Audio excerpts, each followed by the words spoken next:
For as long as I have been alive anyway, conservatives have tried to own both history and patriotism as their exclusive domain. You know what I'm talking about.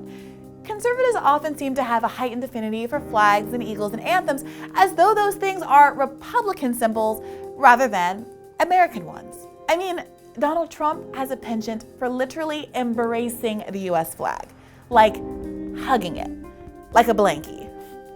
Conservative legal commentators cite the Founding Fathers like they're the voice of God herself, despite obvious evidence of their ability to make some mistakes. Like, for example, not considering Black people as rights-having human beings. Even the slogan, "Make America Great Again," harkens back to history, an imagined history, to be sure. The good old days before so-called cultural Marxists, SJWs, Antifa, and other phantoms of conservative paranoia infiltrated America and ruined everything. That is part of why we often dig into history here on Hear the Bern, because the real story is more complex, authentic, and ultimately compelling than the distorted narratives bandied about by the right in service of a very specific, very moneyed, highly prejudicial agenda. The real story is a story of struggle and slow transformation from the bottom up, of hard-won victories over opposing forces, of setbacks and years spent with little to no movement on the ground only for sweeping changes to take place seemingly overnight, of pressuring even sympathetic leaders to do what is right. History is important to Bernie too, who traces his politics back to key movements and figures which made an impression on him in his youth. Figures like Martin Luther King Jr., FDR, and Eugene Debs. But Bernie doesn't look backward out of a sense of nostalgia for a whiter, more prejudiced America, but as a source for lessons about how we can truly live up to the Constitution's promise of a more perfect union. Well, I think when we look back at the legacy of the New Deal, you see two major tendencies. One is a corporate liberalism that will include Black people in a liberal capitalist regime in which poverty will still cut deep. But the other tendency was multiracial, labor-centered, class-concerned organizing in which the critiques of racism and sexism are there, but racism and sexism are not fetishized. And what I mean by that is they're severed from class. That was Cornel West, who has, for decades, been one of America's foremost public intellectuals. He's the author of more than 20 books, including the landmark Race Matters, which argued against racial hierarchies and advised on how to subvert racial divisions in pursuit of a more equal, solidaristic country. Bernie cites President Franklin Delano Roosevelt more than anyone, and for good reason. FDR was an incredibly popular president, so popular, in fact, that he won 4 terms in office, and might have gone for a 5th if he hadn't died during his 4th crack at the Oval. During the election that won him his 2nd term, he won all but 2 states, Maine and Vermont, always on its own path it seems. And generally speaking, he had a knack for painting the map blue. This whole notion of a country fixed with deeply divided Democrats and Republicans roughly divvying up the world into red states and blue states, well, I find it inspiring to know that it wasn't always that way. And it needn't always be that way. FDR's populist appeal and his politics, of course, were related. He didn't just win the whole country based on charm. What he offered Americans in the shadow of the Great Depression was a plan to put the government to work in support of the people, mobilizing with the energy of a war effort in order to meet the challenges presented by poverty, inequality, and suffering on a dramatic scale. Bernie is proposing a similar transformation. FDR's New Deal created institutions like the SEC, which regulates Wall Street, and the NLRB, which created and protects workers' rights, that remain with us today. The Tennessee Valley Authority proved that the government could run and turn a profit on energy production on a massive scale, all while ensuring that the proceeds benefited working-class Americans rather than corporations. And Social Security remains a truly universal social good, providing significant support for seniors. What you may not know, though, is that FDR wanted to go much further. He proposed a second Bill of Rights that would guarantee Americans a job, in education, housing, and medical care, among other things. Bernie's own Economic Bill of Rights adapts and expands FDR's 1944 proposal for the 21st century. And years earlier, during his 1941 address to Congress, Roosevelt extolled 4 freedoms, which should be enjoyed not just by the U.S., but by the entire world. Freedom of speech, the freedom of religion, freedom from want or poverty, and freedom from fear or war. These last 2, the president clarified, meant a healthy peacetime life for everyone and worldwide disarmament such that no nation will be in a position to commit an act of physical aggression against any neighbor. Safe to say that if any of the candidates had said that on the debate stage last week, we'd still be reading hot takes about how they're pie in the sky and practical dreamers. This is Hear the Bern, a podcast about the people, ideas, and politics that are driving the Bernie Sanders 2020 campaign and the movement to secure a dignified life for everyone living in this country. My name is Briahna Joy Gray, and I'm coming to you from campaign headquarters in Washington, D.C. FDR's 4 freedoms were the banner under which the greatest generation won World War II and created a prosperous post-war economy, says Harvey Kaye, a professor of democracy at the University of Wisconsin, Green Bay. He's the author of The Fight for the 4 Freedoms, What Made FDR and the Greatest Generation Truly Great, and coming this October from Zero Books, Take Hold of Our History, Make America Radical Again. I talked to Harvey about why Americans do not need to look abroad for successful examples of Bernie's politics in action. There is a robust tradition right here at home. Roosevelt wasn't perfect, of course. He interned thousands of Japanese Americans in concentration camps and opposed federal anti-lynching regulation. At the same time, he moved to end discrimination in hiring by the federal government. This ambivalence came to the fore in his meeting with someone we've name-checked a lot on the pod, civil rights leader and Democratic socialist A. Philip Randolph. I called for a conference with the president.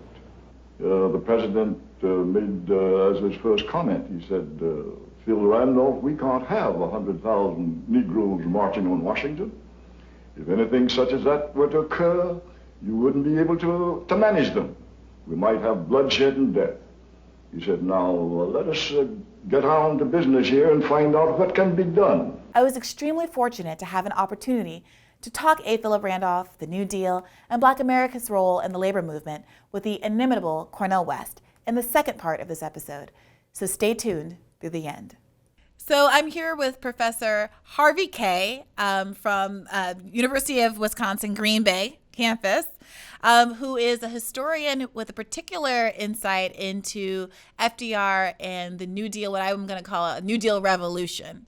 And I want to talk to him today about how that time period helps inform us about what our goals are here in the Sanders administration and how the world of possibility that we want to build here isn't something that's completely foreign to the American context. It's something that we have worked toward and achieved in part in this country today, and it's a story that we can continue and that we want to finish as part of this contemporary revolution. So welcome, Harvey, to this show. Thank you. I can't tell you how thrilled I am to be able to talk with you. It's a pleasure. The pleasure is all mine. So I want to talk to you because we were talking a little bit before about how it's important to you to root our aspirations in American history as opposed to referencing Scandinavian countries exclusively. Can you tell me a little bit about why that is? Well, I think we underestimate the degree. I think we on the left underestimate the degree to which Americans actually do have a deep cultural memory of what it means to be an American. I think, in fact, that it goes all the way back to the Revolution, the likes of Thomas Paine, the Declaration, and I know the contradictions that prevailed then and the contradictions that continue to prevail today. But Americans do have a special understanding of what it means to be an American, in spite of the fact that we've been suffering a Donald Trump administration. And what that means to them very much is the sense of equality, and clearly the ideas of life, liberty, and the pursuit of happiness. And the best politicians in American history, the likes of Lincoln and Franklin Roosevelt, fully appreciated that, fully understood that, and when they spoke to Americans, they actually had a certain confidence that when they called for radical changes, that they felt that Americans would stand behind them in pursuing them. You know, what's so interesting is that even Donald Trump, in the course of his run for office, would say things repeatedly like, we can't have Americans dying in the street. Right. He said over and over again, I'm going to get rid of Obamacare because you have high premiums, which, isn't untrue. And then say, I'm not going to let people die on the street. Now, obviously, he didn't fill that in with any affirmative plan to actually keep people from dying in the street. But he seemed to recognize the reality that it's an American value to provide some kind of baseline, no matter how poorly articulated.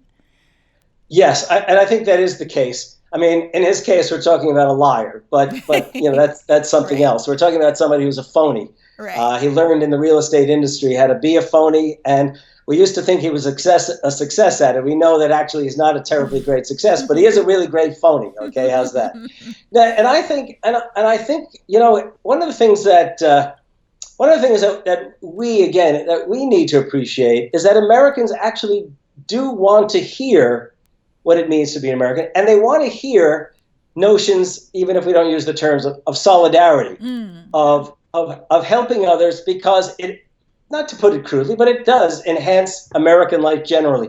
I don't know to what extent anyone would remember this, but Thomas Paine wrote a piece called Agrarian Justice back in the 1790s, and he asked this really interesting question, or at least he observed, he doesn't understand why rich people would ever want to live in a society where they had to look at poverty. In other words, if you're rich, at the least be selfish enough to realize that poverty doesn't make your riches an easy thing to enjoy. And I think, in fact, if we get moralistic about it, it really is the case that we're all better off if we're all better off. But to be more political about it, and I think this is serious, is that, if you don't mind, I'll take us back into Franklin Roosevelt's period of time. Please. It really is the case that at certain points in American history, we have confronted traumatic, mortal crises. At the time of the Revolution, would we even be an independent country? At the time of the Civil War, would the United States be sustained? And then in the 1930s, with the Great Depression, and again in the 1940s with World War II, maybe some people said we were lucky. We had a Washington at one point, a Lincoln at another, an FDR at another. But I think there's something that we really should understand, and this will also help us understand why Bernie is so appealing, I think. It's that, especially in the case, say, of Franklin Roosevelt, he came out of a very elite background, but he had a certain kind of democratic sensibility, small d democratic sensibility, which was informed by his knowledge of history. And his sense of history told him that Americans got where they got, to use the crude thing. Americans made America greater when they made America radical. And he knew that. In 1930 and 31, he said to a very close friend, in the midst of this Great Depression, I'm really convinced that America needs to go fairly radical for at least a generation. And he had the confidence in his fellow citizens to actually raise the question of going radical. And then on top of that, he had the courage and confidence to allow Americans, working Americans and all their diversity, to push him further than he may even imagine going. And if I can just segue into Bernie for a moment, one of the things that impresses me, and this goes even back to the 2016 campaign, when somebody, I don't know if it was Anderson Cooper or somebody, said to Bernie, well, there's no guarantee you're going to win the Senate. There's no guarantee you'll have a Congress that's going to stand behind you. What are you going to do? And he said something to the effect of, well, that's what the American citizens are about. They're the ones who are going to come forward. They're going to step forward, and that's how we're going to make these things happen. And in his own way, Bernie can quote FDR a lot, and I'd be all the happier. But one of the things that he kind of really does echo of FDR is that confidence in his fellow citizens to join him in making it happen. Yeah. I want to, when we talk about populism, so often we're talking about these faux populists. But I think one of the points to really highlight when we're talking about FDR is that here's a person who, when you look at the electoral map of the states that he was able to win, it's nothing like anything that we've seen in the modern era, where we have kind of inured ourselves to the quote unquote reality that America is about 50% blue and 50% red, and there are these broad swaths of the country that could never adopt these democratic ideals, right? That this balkanization is kind of built into the crust. And when you look, can you describe the electoral map for people who don't know how many states FDR was actually able to win? Well, let's put it this way. Let's not forget the advantage he had, that by the time that 1932 came around, most Americans were absolutely fed up with Republican government. And they really did want a change. I mean, Americans, even at the time of 32, were themselves out marching. They were out demanding change. It isn't that FDR came into this kind of vacuum. But if you think about it, so for example, the northern states could have gone Republican or Democratic at any given time. The state that I came from, Wisconsin, was historically a Republican state. And curiously, if I can just refer to Wisconsin, so we had Bob La Follette back in around 1900 to the mid-1920s, representing the state first as governor and then as senator. And Bob La Follette was a Republican, but he split with the Republican Party because of the corruption, the intimacy between the Republicans and the big corporations, such as the railroads. And he becomes a capital P, capital R, progressive Republican. So out here in the upper Midwest, this was progressive Republican territory. And in many ways, it stayed progressive Republican territory even into the 1930s. But Roosevelt won the progressive Republicans to the cause of the Democratic Party. In fact, even in the middle of the 1930s, it was the La Follette's sons who were the prominent political figures out here.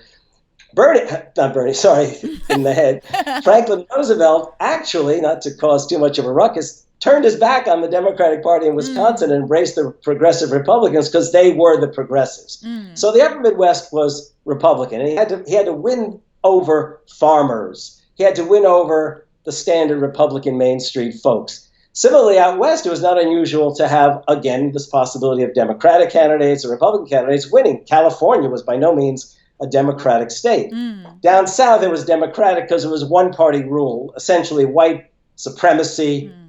As FDR himself said, if you support Southern feudalism, you're basically a fascist. And he said that. Those are exactly his words. So there was no obvious. It wasn't like he could have won as a Democrat outside of a crisis moment. However, and this is the key thing, is that he really did rally Americans around what it meant to be an American. And part of that, as he told them, was that he did it through the New Deal, but he did something else. We always learn in school about the New Deal as a series of programs, government programs and initiatives, which they were, and they were remarkable. And they were perhaps uneven in their success, but they did lift American spirits out of the Depression. But the other key thing is he empowered working people. So when Robert Wagner of New York proposed labor law reform, right from the beginning, FDR signs it. In fact, sorry, there's so many things running in my head. When FDR signed the National Industrial Recovery Act into law, and of course the Democrats said he had the Senate and the House behind him, he actually said that this was not only for the sake of recovery, and people don't realize this, and he signed it, he said, because this contains a labor law reform which will empower workers and, moreover, the first national minimum wage law. But he said, no company should be allowed to operate in the United States that does not pay a living wage. And that's the kind of thing that the Democrats for too long forgot. Right. That's what won FDR elections. And that's what appealed not only to Democrats, but also to Republicans. Again, if I can give an example, the two major labor leaders at the time were John Lewis, who headed the mine workers, and Sidney Hillman, who led the Amalgamated Clothing Workers of America, right? Two different kinds of industries, you might say. In the case of Lewis, he had been a Republican. In the case of Hillman, he was a socialist. Both of them came to see FDR as the means by which working people could not only overcome the Depression, but could actually raise themselves up to an American standard of living. So this is I took us away from the question, but all these things run through the head. No. There's so many pieces here I want to pick up on. One of which is this idea that the coalitions are very fixed in this country, kind of along these like partisan lines that are largely defined around whether you're racist or anti-racist, whether you're inclusive with respect to identity or not. And this kind of figment of wanting smaller government and less government involvement, although the Republican Party doesn't actually live up to that in any way, shape, or form, right? Driving up deficits, et cetera. But that's the axis that we are taught exists in class. So then when we had these political moments like we had in 2016, in which we're living in now, where there are all these people who voted for Obama and voted for Trump. and a lot of people who said they voted for Trump but would have voted for Bernie Sanders. The media, with their perception that the only axis that exists is racist and anti-racist, don't know how to process that. And so we get article after article, think piece after think piece about how it could be, people debating, are these voters racist or aren't they? As though that answering that question will determine how they're going to vote in the next election. Instead of having this other conversation and looking, as to your point, to history to see how coalitions have aligned historically, to say there are a lot of people out there whose primary concern is corruption. There are people on the right, and when I travel the country, this is what I hear, who are concerned. They think that Washington is a swamp. People on the left who say that Washington is a swamp. People on the right that say that Wall Street is corrupt and has too much influence in politics. People on the left who say Wall Street has too much influence in politics. And the overlap between Bernie and Trump is not this specious accusation that Bernie Sanders is somehow a racist, given his lifelong advocacy, literally putting his body on the line for anti-racism. It's laughable. But that for so long, there have been so few voices that are willing to call out the corruption, the bipartisan corruption in this country, that there is an incredible amount of excitement for people who are disentangled from that because they don't take corporate donations, who are willing, therefore, to speak out assertively against the corporate interests that tend to normally in these campaign contexts get a lot of mollycoddling and private speeches and private meetings and corporate sponsorship. And that is what is galvanizing people and what has the possibility to bridge the divide and create another electoral map that is blue from, coast to coast, top to bottom. I think almost every state except for like Mississippi and another southeastern state and maybe one other, the way that FDR had during at least one of his elections, and away from this kind of balkanized America that is really scaring people, right? Because it ends up being half the country at one time is furious, which is not particularly stable for a productive republic where we're moving forward instead of just dancing around in circles. Yes. It's funny you say that. I mean, I've had this in my head for years. This goes all the way back. I'm going to go back to my earlier years in Wisconsin. Mm-hmm. We're a paper-making area of the country. Our entire Fox River Valley is paper industry. And the workers at the International Paper Company factory here in Green Bay were part of a national strike against the company. They were in Maine and Wisconsin and someplace else. And these workers, this was a strike that was really dividing families because they brought in scabs. They brought in folks who were going to take jobs.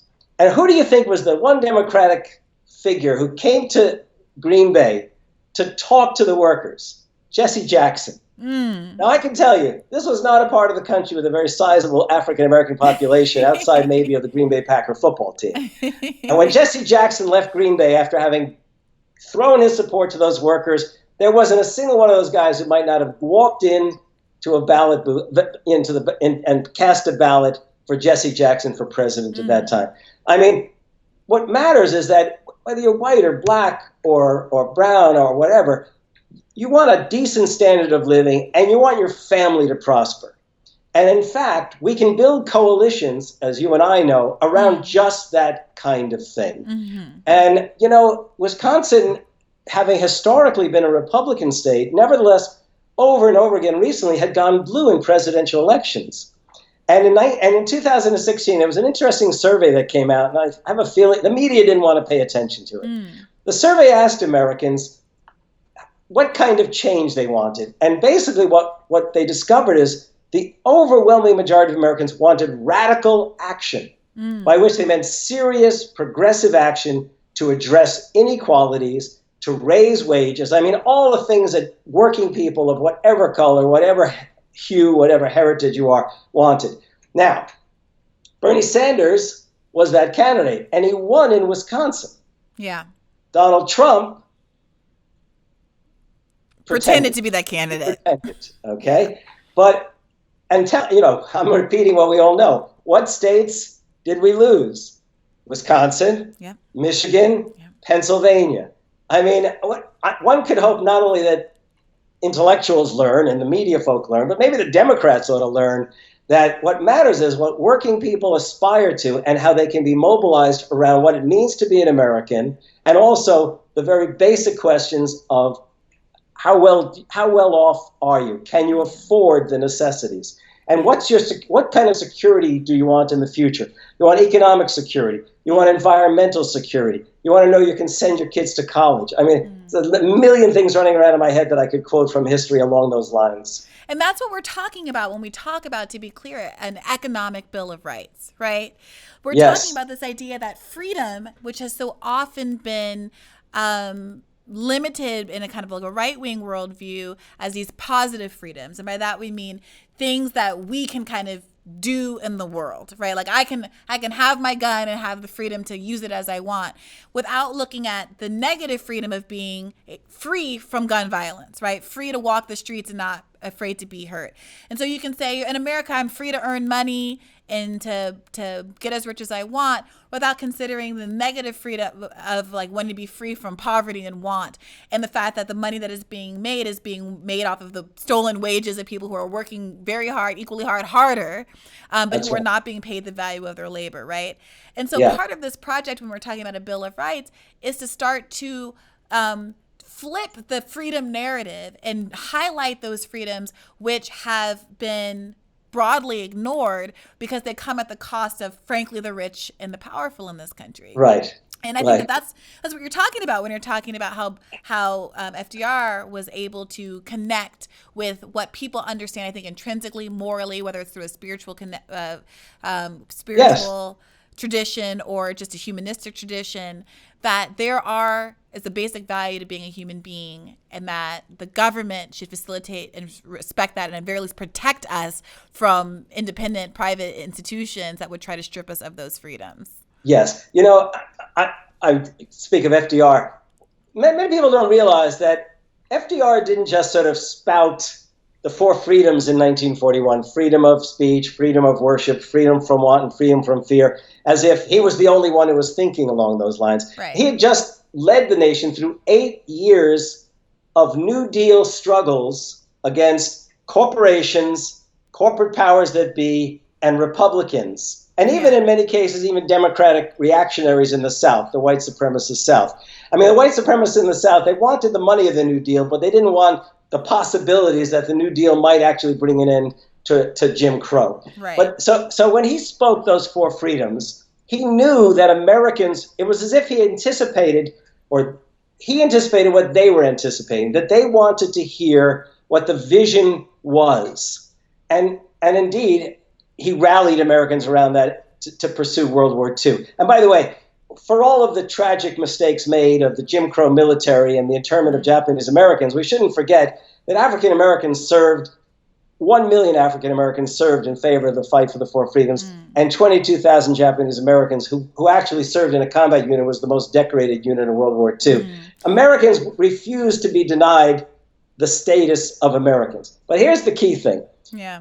In 1943, and this I think relates to today, in 1943, FDR wanted to know, what do Americans actually want when we get beyond this war? Mm-hmm. And he ran a series of surveys, polls that were commissioned through Princeton University.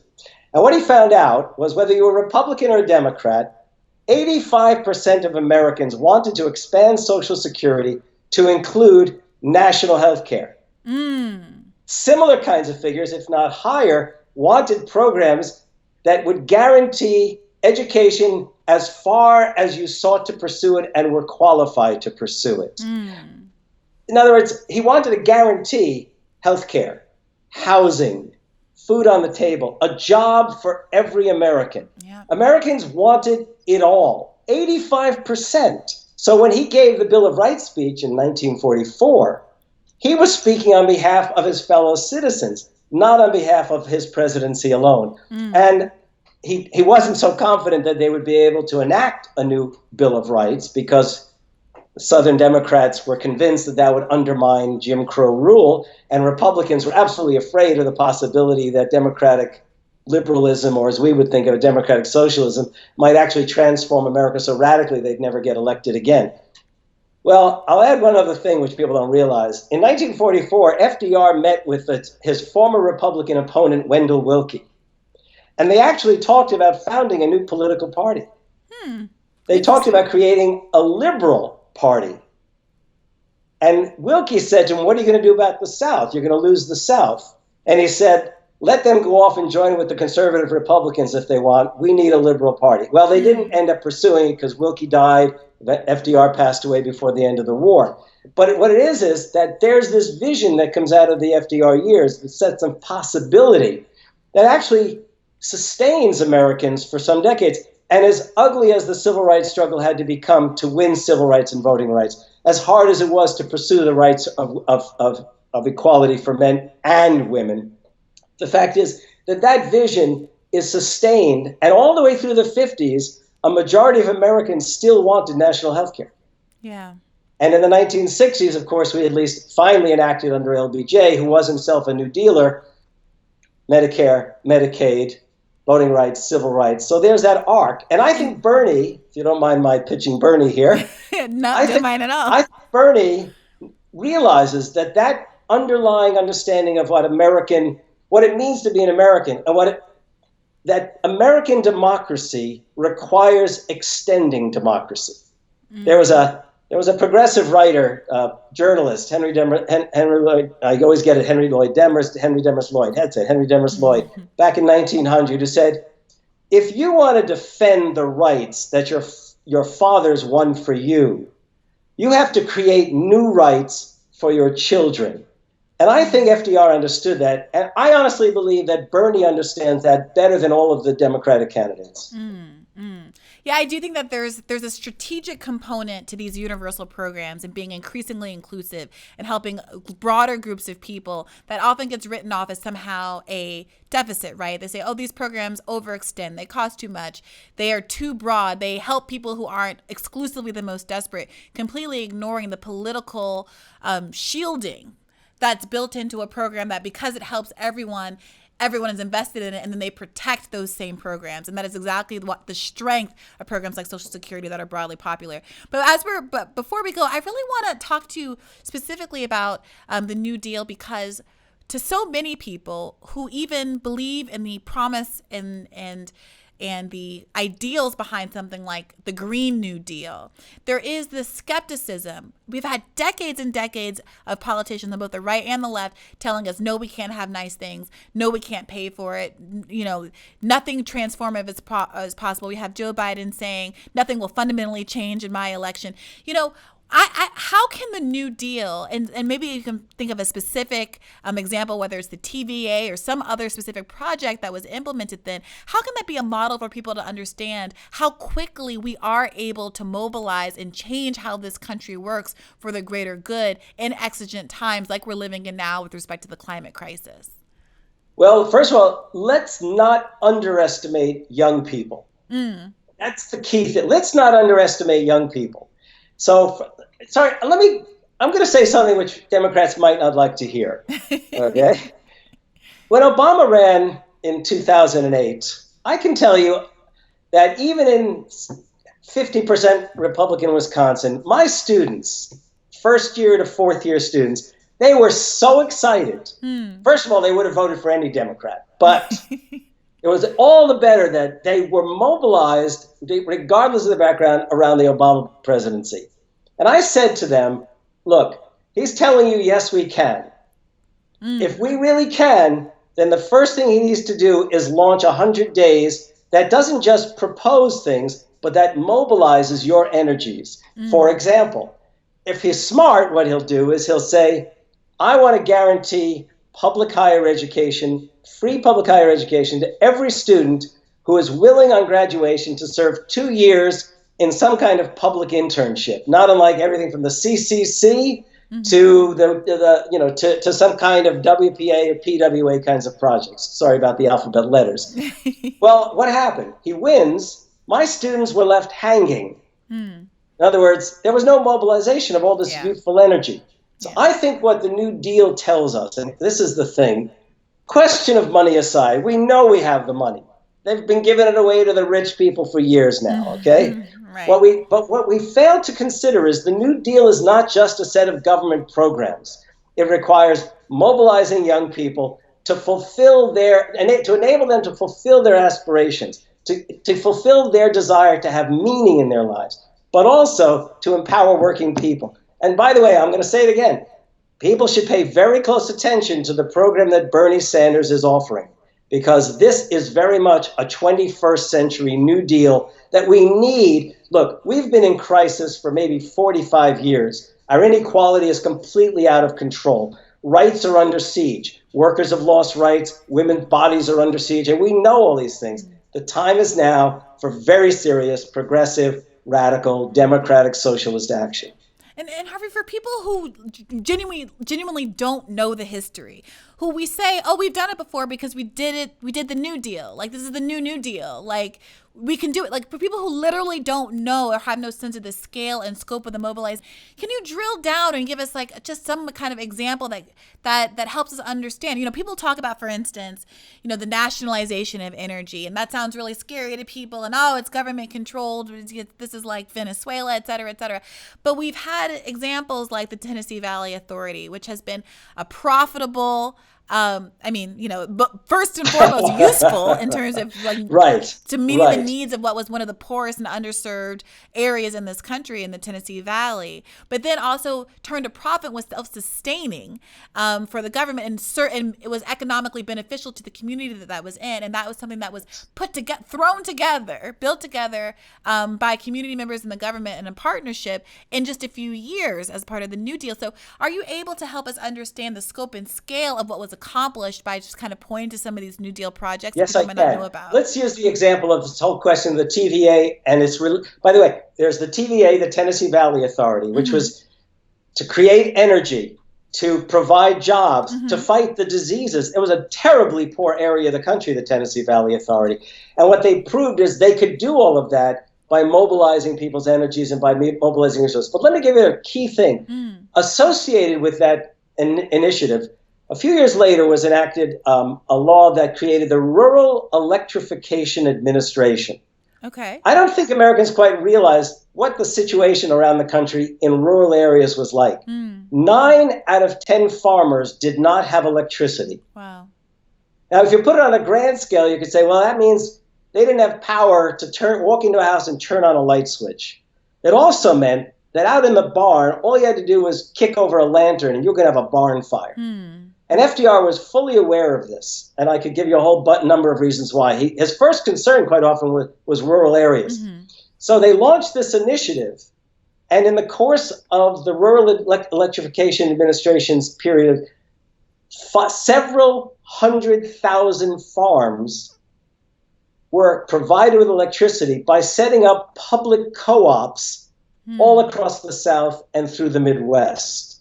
Now, tell a farmer, how'd you like to not have electricity? And they'll look at you like you're an idiot. And ask them if they understand the basis upon which this came into being.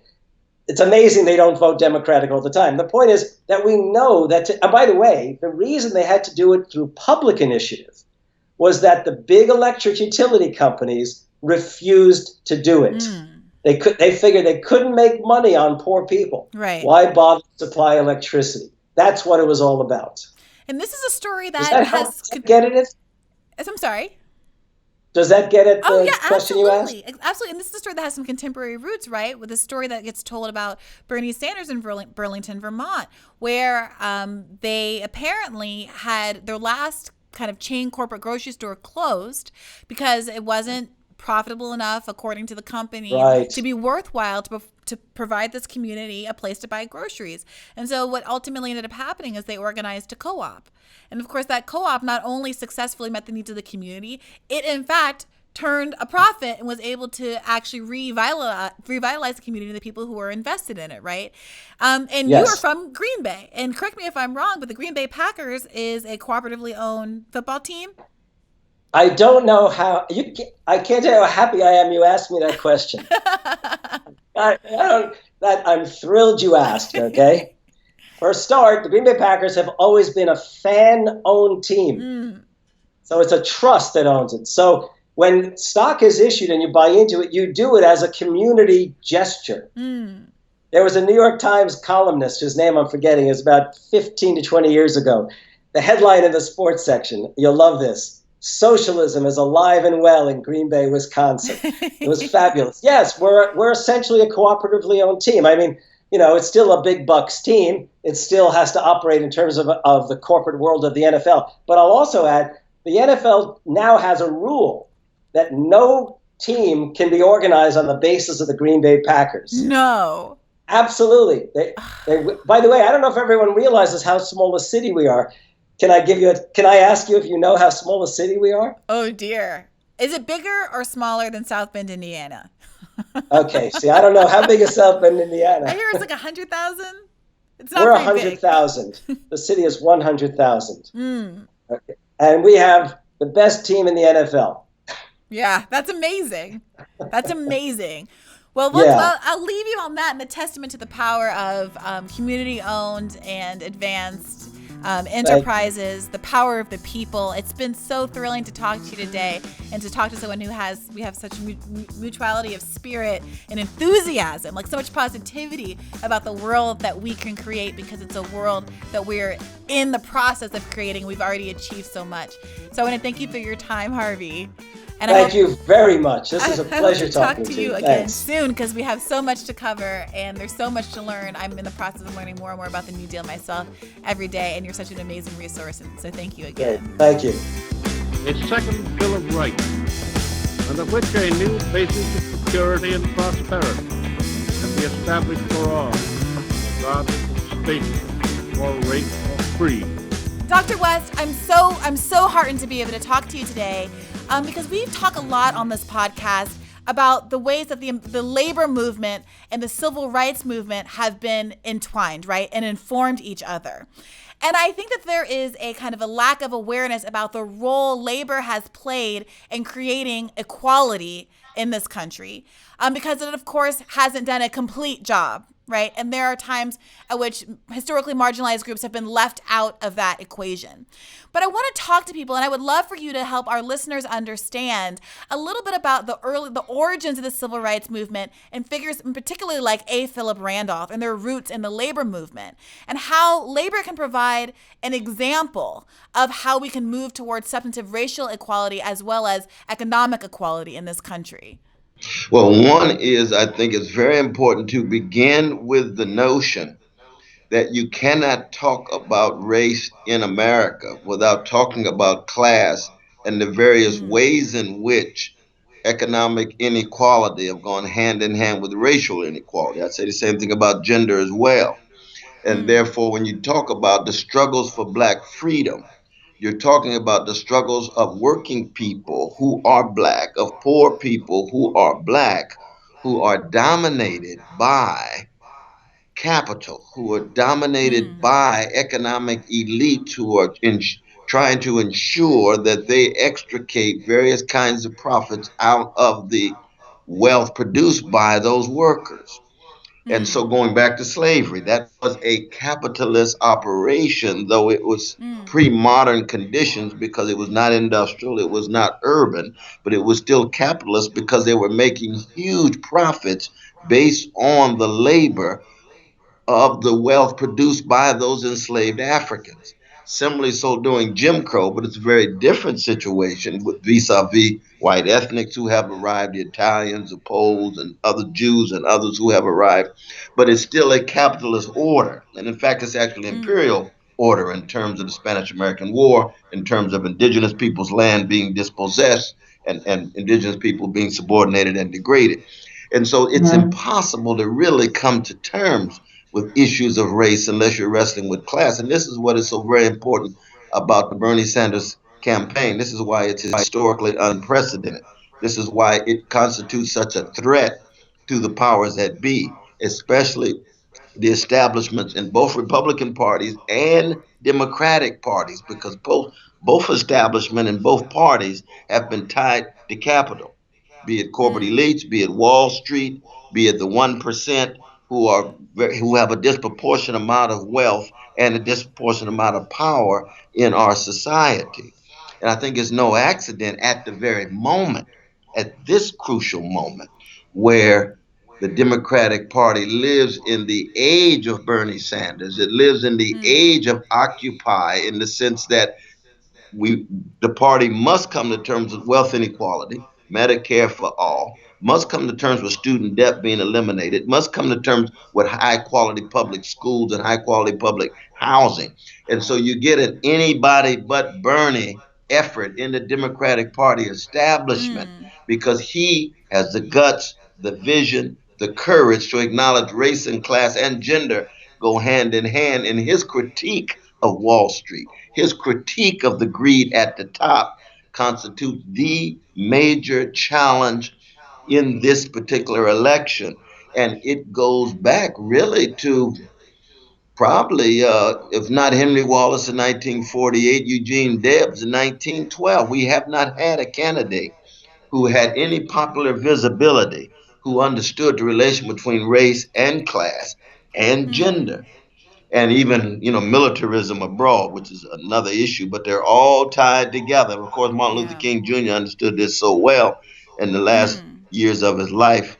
A. Philip Randolph understood this well. He and Chauncey Owens understood this well in The Messenger in 19 teens, all the way through the 1940s.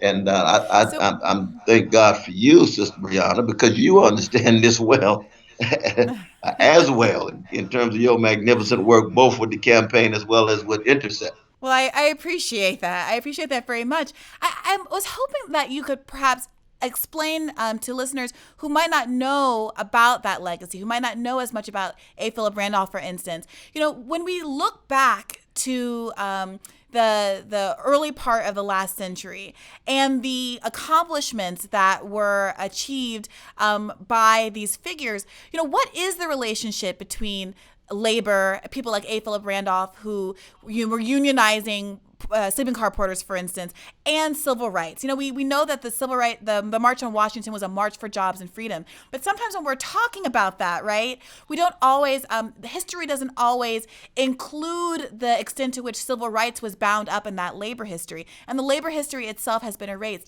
So I was hoping you could, sketch out a foundation for folks who might not even know who A. Philip Randolph is.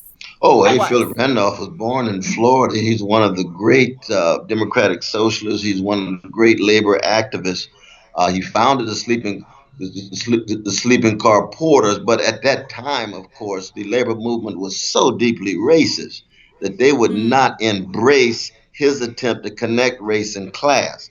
Now, he, of course, was also in some ways inspired by the work of W.B. Du Bois. Du Bois was already a democratic socialist by 1907, 1908.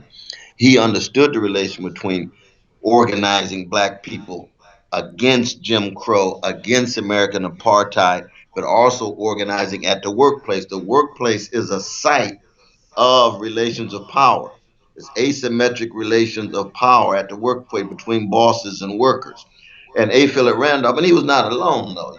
I mentioned Chauncey Owens as well. We could mention Hubert Harrison as well. All of these were early leftist democratic socialists seeing the connection between race and class. And then there was the African Blood Brotherhood of Cyril Briggs and others. Now, they would go on into the Communist Party with Harry Hayward and a whole Charlene Mitchell on to Angela Davis. I mean, that you got the red tradition of our communist comrades who went into the Communist Party, but then became connected with the Soviet Union. And the Soviet Union gets locked into a repression and a regimentation and an oppression, and they didn't have to come to terms with their connection with Soviet Union, but at home, always concerned about race and class. So A. Philip Randolph was not red, he was pink. He was a democratic socialist rather than a communist. And there's a very rich tradition of democratic socialists. George Washington Woodbey, who was pastor of the largest Black Baptist church in San Diego, who ran for vice president on the Socialist Party back in the 1900s. You've got Slater. There's a whole wave of Black leftists, Black democratic socialists who understand the relation you're talking about of race and class. But A. Philip Randolph is probably the most visible in many ways. He's the peak of a wonderful iceberg that has yet to fully be manifest until now with the Bernie Sanders campaign. You actually have a presidential candidate who understands the relation between race and class. We've never had that in the history of the country. We've had some Yeah. wonderful activists, we've had some wonderful intellectuals, we've had some wonderful congressmen and women. Never had one at the highest level of presidential politics. And it's sad, really, that there has not been the kind of awakening in Black America to recognize that Bernie Sanders represents a Philip Randolph legacy, Yeah. the What do early you make of Bayard that? Rustin's legacy, the late Martin Luther King's legacy, Ella Baker's Mm. legacy of democratic socialism, connecting race and class, focusing on the poor, focusing on working people, male, female, whatever sexual orientation or regional identity.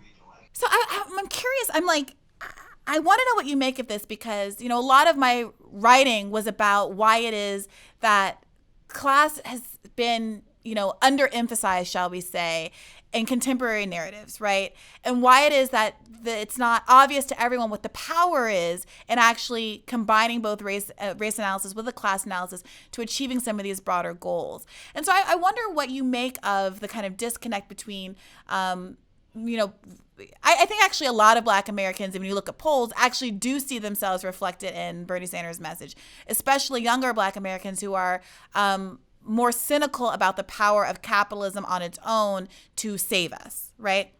So I'm curious, what do you make of those who still resist the relevance, the political power, the power in terms of being able to make a broad solidaristic movement that class holds, and who even sometimes go as far into as saying caring about labor, caring about class is kind of antithetical to the interest of Black Americans, or is even, there's this accusation of kind of class reductionism. What do you say to those folks? What do you make of that? Well, one, I say we have to be very honest and candid about the class divisions in Black America and even the class interests in Black America. And I'll give you an Mm, example of this, that in the late 60s and 70s, there was a divide between those who were pushing for full employment under the Humphrey Hawkins bill and those who mm, were pushing very much for welfare programs. Now, those of us mm, who were for full employment understood that if you're really going to hit poverty head on, that welfare is going to be a parasite on a market-driven strategy that would be mm, very provisional and tentative, but would not get at the class roots of the poverty itself. And very few Black leaders opted for the full employment route. They went the welfare route. mm, Same is true with affirmative action. They went to affirmative action, mm, but affirmative action was fine for the Black middle classes. It provided access to jobs. It was against racial discrimination. That's a good thing. But it had very little to offer Black poor people and really mm, did not have the kind of impact on Black working people that it had on Black professionals. And so what mm, happens is that Black progress is measured more and more by Black middle class progress as opposed to Black poor progress, poor people's progress, or working people's progress. And so you end mm, up with a whole sense of talking about race in America always yeah, tilted toward the Black bourgeoisie, is tilted toward the Black middle class, so that mass incarceration could take place and Black middle class mm, politicians can be complicit with it, so that mm, mass unemployment can take place, no serious voices about it, so that mass Black poverty can take place, no serious efforts to fight it. And so you mm, end up with a very different lens through which you view the struggle for Black freedom. And if you look at the lens through Black middle class progress, we've done very well because we got the mm, biggest Black middle class in the history of the country. But if you look at it mm, through as through Trump the likes to lens of point out. Black poor and working people, you see Mm, devastation, yeah. catastrophe, you see disaster in terms of the life chances, the social misery, the suffering. And most of Black leadership in the 80s and 90s went the Black middle class way. They didn't go toward the Yeah. Black poor the way Martin Luther King did in the last years. They didn't go toward the Black working class. They didn't go toward the Black labor movement in a significant way, or the labor movement Mm, with Black folk as a part of it. And yeah. of course, again, you've always got to deal with the racism and the sexism of the labor movement. I don't want to get them off the hook, but at the same Right. time, it's fairly clear that if you have jobs with a living wage across the board, you're hitting poverty more directly than you are with welfare programs that can be pulled at any time, as was the case by Bill Clinton in 1996. Right. So, what I'm hearing also, and I think this is a really important piece that often gets omitted, is that there is a political advantage to speaking in terms of both race and class together, in addition to a kind of moral and just like technical advantage, which is that by speaking to class issues alongside with racial issues, you were able to demonstrate the extent to which different groups of working class populations who differ from each other racially actually share an agenda, which is potentially part of why you look at the map that FDR was able to win in his elections and see that he was able to sweep, all but a couple of states or a few states, depending on which election we're looking at. And so I want to talk to you about this because you're someone who recently went on the Joe Rogan show, as did Senator Sanders, and had, I think, more success than most might anticipate in kind of talking across to different kinds of politically oriented audiences, right? And I want to hear from you kind of what you think of as the potential, communicating broadly when you are using an approach that doesn't ignore the shared class realities of various ethnic groups in this country. Yes, a good place to start is the great intellectual, my dear brother Adolph Reed, his book Class Notes. Very important text, indispensable text, because it allows us to see the ways in which, given all the ethnic diversity, racial diversity, that the issue of class either is highlighted or you're going to miss out on the plight and predicament of poor and working people. And it's a political issue because if you don't have politicians who are highlighting the issues of employment, living wages, who are highlighting the issues of quality schools and quality health care for all and quality housing for all. And if you don't have intellectuals and spokespersons, I should really note this is partly a failure of intellectuals, that our intellectuals became so incorporated within a middle class bourgeois framework and paradigm, who were talking very much about civil rights, talking about legal rights, talking about affirmative action, talking about access to credit and capital, but saying very little about the structural inequality at the workplace and the grotesque wealth inequality that was taking place as the 1% was breakdancing to the bank. Let's put it that way. So that there was not enough voices, text, analysis. William Julius Wilson tried to hit this in The Declining Significance of Race in 1978 and Truly Disadvantaged in 1987, and he was deeply criticized. Now, and he's a towering figure, there's no doubt about that. And Adolph Reed and others, including myself, had a much more socialist vision and an understanding of class that had to do with relations of production. He was talking about relations of exchange. He's a Weberian. He follows Max Weber. So that even he was not able to get at some of the deeper structural inequalities as it related to capitalism. He was talking much more about class as a form of access to income and financial remuneration at the workplace. We were talking about class as a group, a collectivity whose labor generates wealth, and therefore they must have not only the right to engage in collective bargaining, not only the right to bring power and pressure to bear, but there has to be a transformation at the workplace. If not, there will continually be built-in structural inequality with the power of capital over labor. And that was a very important dialogue back then. In the last 40 years, and looking at black leadership, looking at black intellectuals there, Robin Kelly would be a great exception here too. But there's not enough folk who are hitting the issue of the centrality of class, the centrality of labor activity, the centrality of the trade union movement at its best, Yes. and the ways in which patriarchy and gender, the ways in which white supremacy are shot through our society, but at the center of it is a capitalist process in which class is fundamental.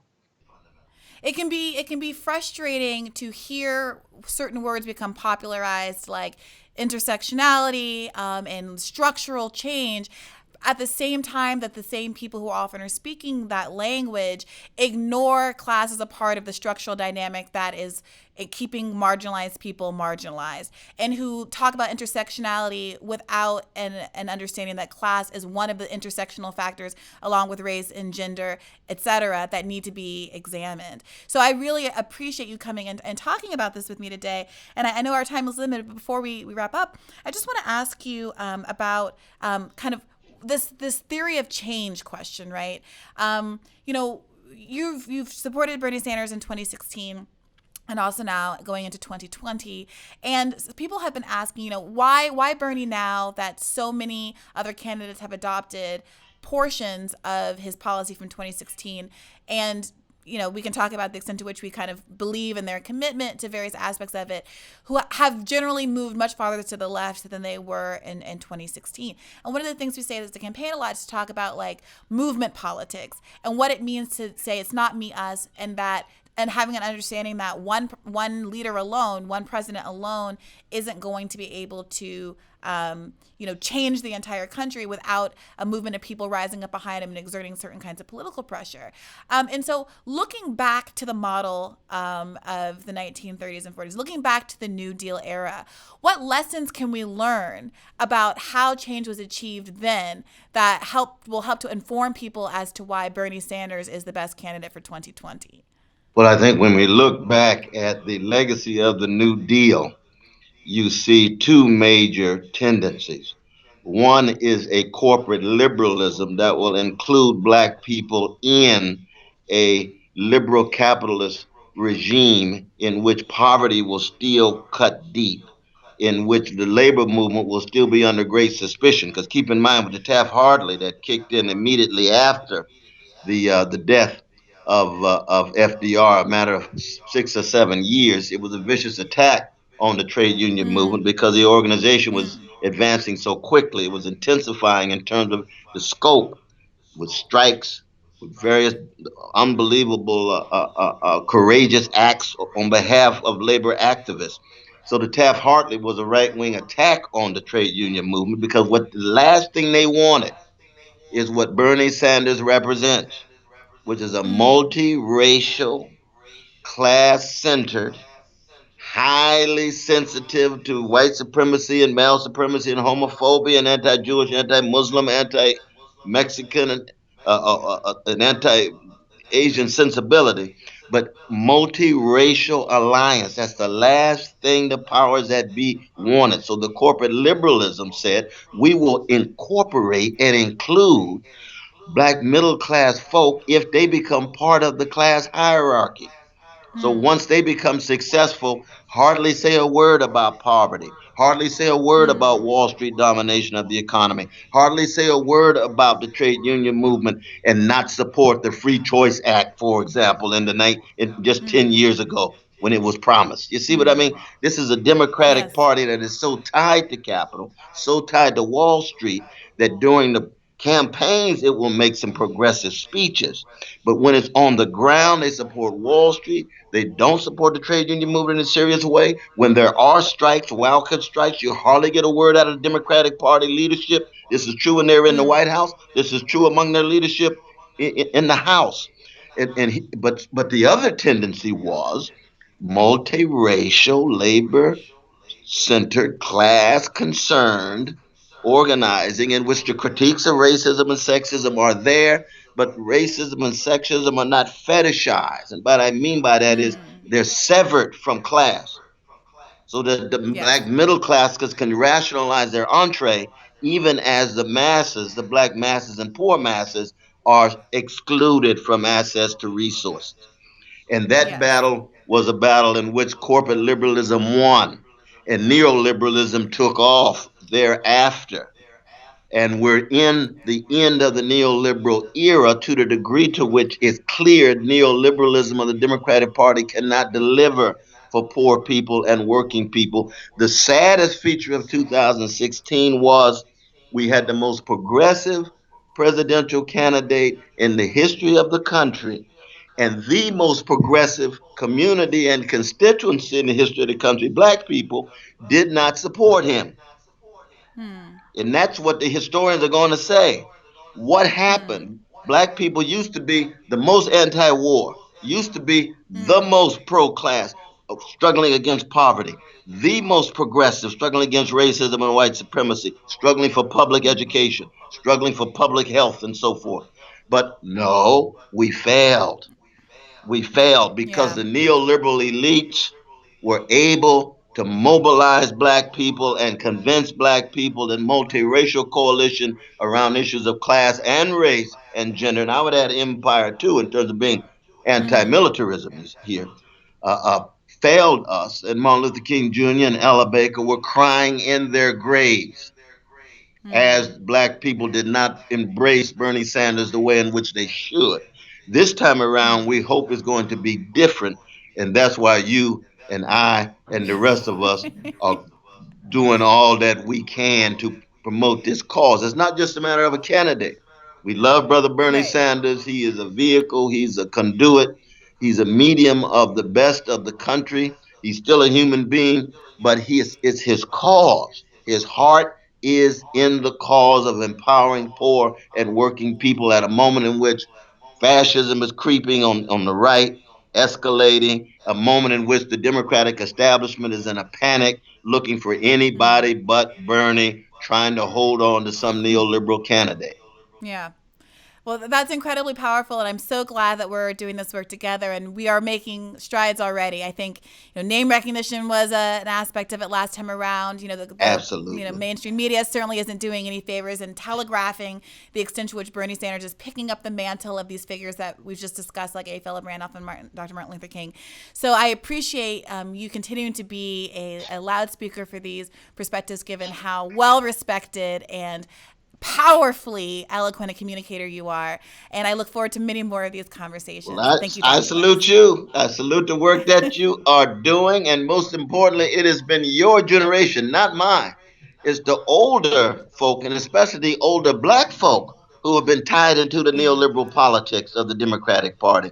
It's your generation that has been awakened not just in relation to police brutality, but in relation to issues of class, of gender, of and of empire and militarism. And we know that if your generation was the only generation who were voting in 2016, Bernie Sanders would be president rather than the gangster who's in the White House right now. So there's a wonderful thing to keep in mind as we struggle to keep alive the legacies of A. Philip Randolph and Ella Baker and Martin Luther King Jr. and so many of W.B. Du Bois and so many of the other freedom fighters. Well, we have another crack of the apple, and I'm very glad That's for right. it. Absolutely. We're going to win this time. We're going to win this time.